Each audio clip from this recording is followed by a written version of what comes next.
Auchentoshan claim they are the only distillery that has continuously triple distilled their whiskey since 1823. This lowland distillery is located 11 miles west of Glasgow, next to the Clyde River. It is one of the few lowland distilleries that have survived the whiskey depressions, the Prohibition, the World War II Blitzkrieg bombings, and the whiskey lock. Triple distillation is not common in Scottish distilleries. It is much more commonly used in the Irish whiskies. Auchentoshan still uses the normal wash still. What is different is they add a third intermediate still. The distillate is split in two, and only the higher strength cut is sent to the spirit still. The lower strength cut is sent back to be redistilled. The final distiller's cut is around 81%. This process can take longer and be more labor intensive. The main idea behind the triple distillation of whiskey is to get rid of those unwanted flavors. Springbank produces Hazelburn, which is another triple distilled scotch.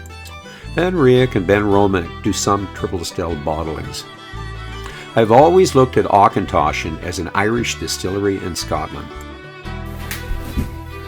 Well, welcome to Noel's World of Whiskey, and we've been working on the Auchentoshan lowland whiskey, triple distilled, bit of an iconic distillery going back to the 1800s.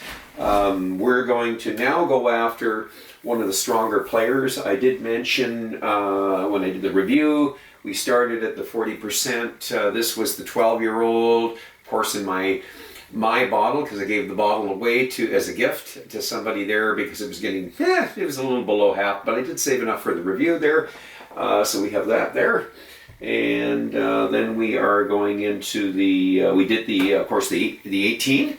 That was my last review. And now we're going to go into what is called the Bartenders Malt. And this is issue 2. I did the one. The one, I believe, is 47%. This one is 50%. So now we're climbing up in ABV, and we're going to have a little bit of contrast going on here. And I did this purposely to work my way up in the ABV from 40, 43 now to 50, and we will see if we still get that signature of honey and citrus, or some people say lots of vanilla or caramel or toffee notes and citrus notes. So anyways, to start off with the box, one of the things I had mentioned about their boxes is I'm maybe being a little critical, but I believe that that's a weak point in the box. So if it does get wet, you could have a bottle go through there, you could lose a bottle. So just be prepared. They're not the strongest boxes. One of the weaknesses in them, I put little cardboard piece in there just to make it stronger and make it last in case it does get wet. But having said that, it is it's interesting. Some information on this on the back. It's telling me, showing a picture of the planet, the world here. And this is a dozen different bartenders that have contributed, had some say on the different casks that were going to be used in this, working with the master distiller. And they are from 5 different countries. And I'm looking here, and I can see I see Russia. I think I see Sweden, I'm pretty sure that's Sweden. Certainly, Scotland, Britain, and that. We see Canada, so we're playing a part in it, and the States. And I'm not sure what those countries are in Europe. There could be France there, and it could be Germany. But anyways, interesting that what they've done here. They got the signature of these 12 different bartenders. So yeah. I wish I was one of them. Okay, so the Bartenders Malt. And the idea behind this also was they stepped up the ABV from 47 on the first series to 50%. I believe the youngest whiskey in here is 6. The oldest whiskey in here is 40 years old. So this is a blend of a lot of different whiskeys. So anyways, let's give this a pour. And you have had history presentation already on the distillery. We know it dates back to the 1800s, and we also know that they went through a bombing raid during the Blitzkrieg during the Second World War, beginning of the Second World War. It all but destroyed the distillery. They got lucky. There was only 7 properties in the area that were bombed that survived. Unfortunately, the distillery survived, but they did wipe out a lot of their stock in their warehousing. They also did an interesting thing. The British created a phony river by setting up tarps and props and lights, so that the bombers at night, when they looked down, they thought they were bombing a river, but they were, because they were concerned about the docks. The docks were critical at that time, so they didn't hit the docks. They ended up hitting neighborhoods, unfortunately. So 1,000 people died, but the distillery did survive. Let's give it the nose.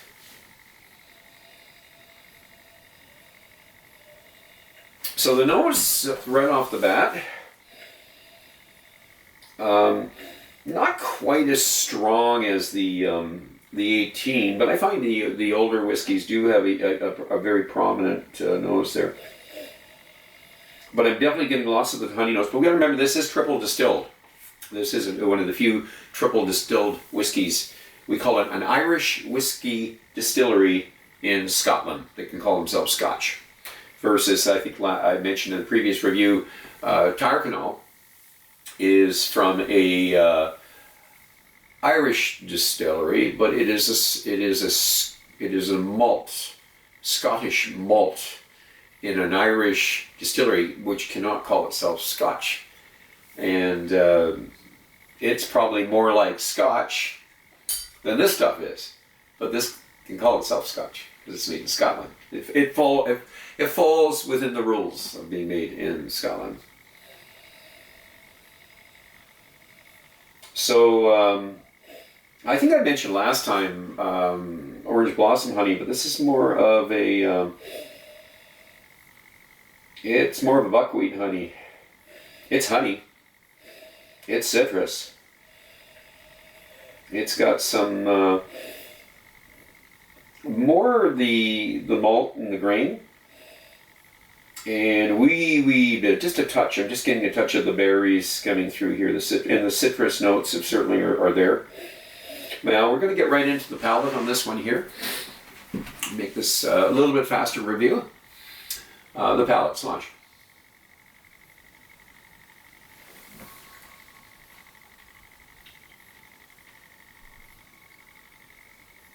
Completely different than the nose.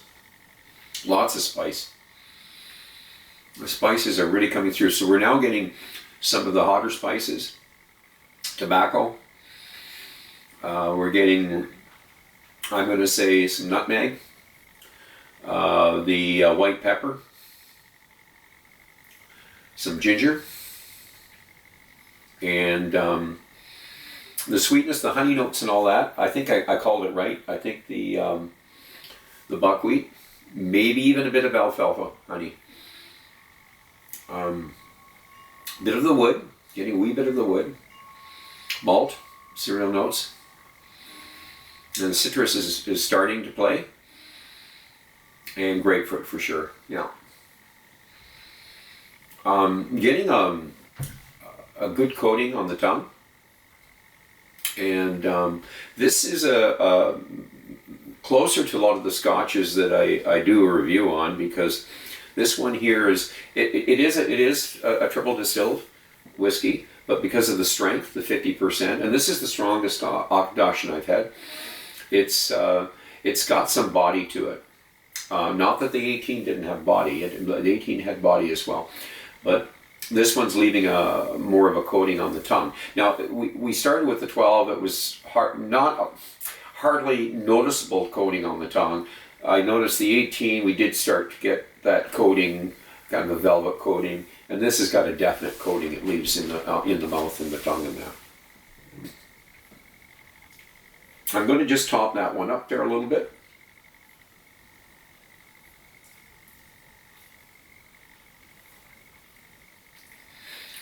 when I get a flash through and I got to hang on to that flash because I got something just as at the first sip there. So very slight bit of sulfur notes there, and good taste to it though. And sulfur sometimes can be good. It's not always bad, but that could be the sherry. When you get a sherry influence, you a lot of times will get a wee bit of that sulfur. I'm going to say that because there's a mix of casks, and we don't know specifically, we know there is sherry casks in here, probably even not just Oloroso, but Pedro Romanos casks, and we have a mixture of woods, probably some European wood mixed in with the American oak. So we might be seeing some of those spices coming from that European wood and that. So, and I'm certain there's some Jerez casks from Spain. Spanish cast there, so but a nice balanced drink. When we're getting into a 50% there, I'm expecting maybe a little bit more in trying to distinguish what I'm getting here. It still falls into the Auchentoshan signature. It's got the citrus notes, and it's funny because I've been using grapefruit quite a bit because it seems to follow that grapefruit, but it's more accented on the grapefruit in this than any of them. So that is definitely there, and it's mixing it in with those spices, and it's the first time I got into the hotter spices. I didn't mention any of the hot spices in the 18 or the 12, so we are getting some of the hotter spices, the hotter ginger. We're getting I mentioned the white pepper, and I'm going to go for the finish, and I'm going to pick up some more stuff here to the finish.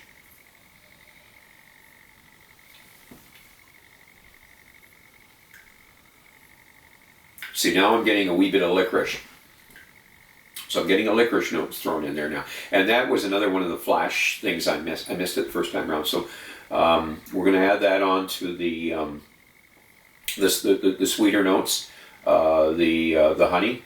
I'm getting more toward sort of the buckwheat. I'm getting more toward the alfalfa honey. So it's a flavorful but spicy honey, and we have the granary stuff going on here, the malt going on. We've got a bit of the wood coming in. There is definitely a longer finish to this. We're going to say short, medium finish on this to medium. I would say medium, a medium finish on this one here. So this one is the first that I say that actually we're gaining up toward the medium finish. The other two were certainly more on the shorter end. We'll say that the 12 was short. You will say the shorter side of medium on the 18, and this is getting closer to a medium finish. So leaving a coating, still got a good coating on my mouth there.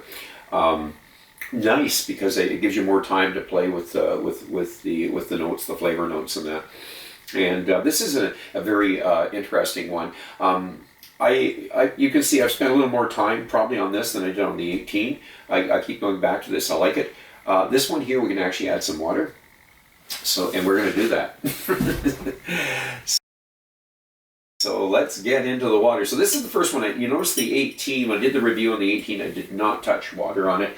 I felt that it was doing pretty good on its own, and it was opening up more by just leaving it in the glass. So we could have done that. I have done it in the past, but this one definitely I would want to add water to. So I think the 18 is more negotiable. You decide yourself.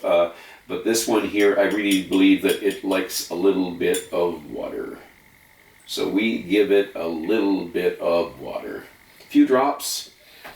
And let's see what a 50% ABV Auchentoshan does with a little bit of water. Opens up the nose. I've got not just sweetness here, I'm getting my spices.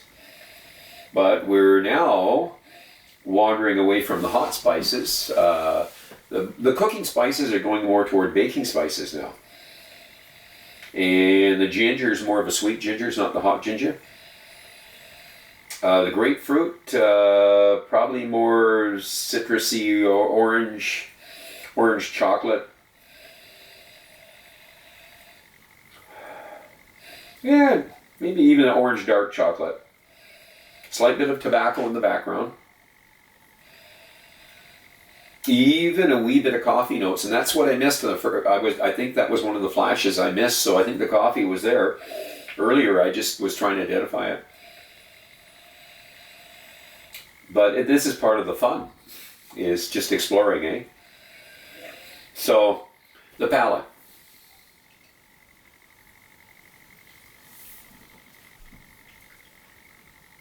With water, candy.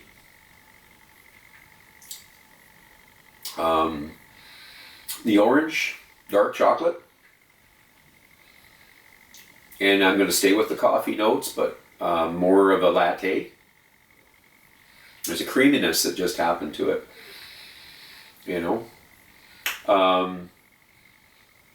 We've got a bit of a sweeter presentation going on now with just a few drops of water, and we've sort of kicked the real hot spices out the door, but we've left some other spices in there. So again, the baking spices, the wood's there. It's not quite chipping on my tongue like it was earlier. So the wood's there, and we don't know. I mean, a 6-year-old wood versus 40-year-old. What's the percentage? We don't know, but there is definitely some wood notes in there. Some, in all fairness, it's delivering. I think a lot. For an Auchentoshan, is delivering a lot for a triple distilled whiskey, and it has some good stuff. It's offering here. The 50% ABV is I think really a key. This is not an expensive whiskey. This is a little over 70, 80 bucks or something. Somewhere in that range there is what I paid for it. 70 in the 70s. It might be more than that now, because I've had that a few years now, but a very good price on this. You know, I look, when I'm looking at what you're paying for whiskey and what you're getting, what it's delivering, I think that should always be part of the score. So I really believe this guy here has got to be at least an 82 to 83. It's a point maybe within the 18, even though the 18 is more expensive, because they're doing a lot for the price, and the fact that it's not an 18-year-old whiskey. It's a mix of whiskeys, and they're leaving a non-age statement, but they are stating that there's 6 to 40-year-old whiskeys in there. So probably a lot of 6 and very little 40, but there's some casks in there that are probably older casks. So they're doing pretty damn good. I like what they've done, and I'm going to stay with that 82 to 83, somewhere in that range there. I'll post it. Overall, this is a great whiskey to invest in. Introductory, I would stay with the 12 still if you're just getting into whiskey, or you're just getting into the Auchentoshan line. If you're just getting into the Auchentoshan line, but you're a veteran at Scotch, I would say definitely go for this guy here. It is a different side of Auchentoshan, that's for sure. So, anyways, that's it for the Bartenders Malt issue 2. And that was just one last note on that. When I did the one, it was a 47. It definitely had a little different presentation. There was some stronger sherry notes maybe in it, but having said that, they are different. The two are different, so we'll leave it at that. I'm going to ask you to drink wisely, drink intelligently. Do not drink and drive until the next time. So much.